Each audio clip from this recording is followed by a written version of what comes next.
Now it's time for episode 86 of the Mr. Men Book readings, Mr. Silly and the Silly Secret. You'll be laughing with this one. Here we go.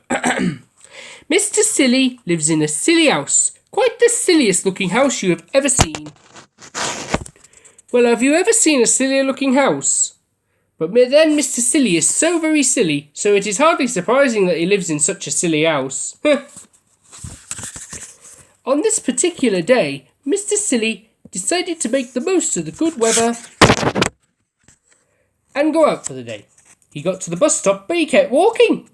Nothing strange about that, I hear you say. He was in the mood for a walk, but no, not at all.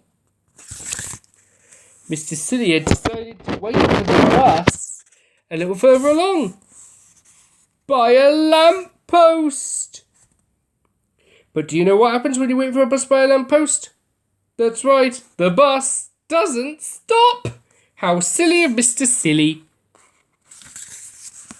If you want to take the bus, called out the driver, you must wait at the bus stop like everyone else. But Mr. Silly didn't want to be like everyone else. He continued with his walk, and then he had an idea. A few days later, little Miss Helpful was passing Mr. Silly's house when she heard strange noises coming from inside his shed. "Good morning, Mr. Silly," she called. "Can I help you?" "If you want to," replied Mr. Silly. Poor little Miss Helpful. She came out of the shed covered in sticky black oil. "Yuck," she cried. Well, she deserved it. You know what happens when she tries to help? Well, what could Mr. Silly be up to in his shed? It was a mystery. The next day, Mr. Silly was so busy in his shed that he didn't hear Mr. Nosy coming along. Mr. Nosy was always poking his nose into other people's business, so he couldn't resist taking a peek into Mr. Silly's shed. Bang! Ow! Mr. Nosy's nose got shut in the door. "I'm sorry," said Mr. Silly. "Let me make it up to you. I'll show you my secret." Would you like to know what Mr. Silly's secret was? Mr. Silly had made himself a car, but not at all like anyone else's car.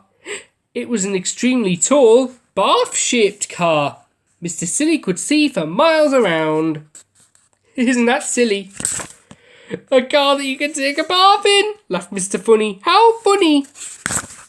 From high up in his car, Mr. Silly could always find a parking space, and the car could go up and down to let Mr. Silly in and out. One day, while Mr. Silly was shopping, snow began to fall. Soon everything was covered in a thick blanket of crisp white snow. And all the cars were covered and couldn't be moved, all except Mr. Silly's. Because thanks to his tall car, Mr. Silly was the only person who was able to drive away. On the way, he met all his friends waiting for the bus. "Brrr! Let me give you a lift," called Mr. Silly. "Hurrah for Mr. Silly!" chorused all his friends. "So much more fun than the bus," laughed Mr. Funny. Clever, innit? The next day, all the newspapers told the story of Mr. Silly's amazing invention, and now everyone wanted a car like Mr. Silly's. "I think," said Mr. Silly to himself, "that I'll build a jellycopter next. Or something even sillier. What do you think that could be? Bet you could think of something silly, a silly vehicle to draw, can't you?"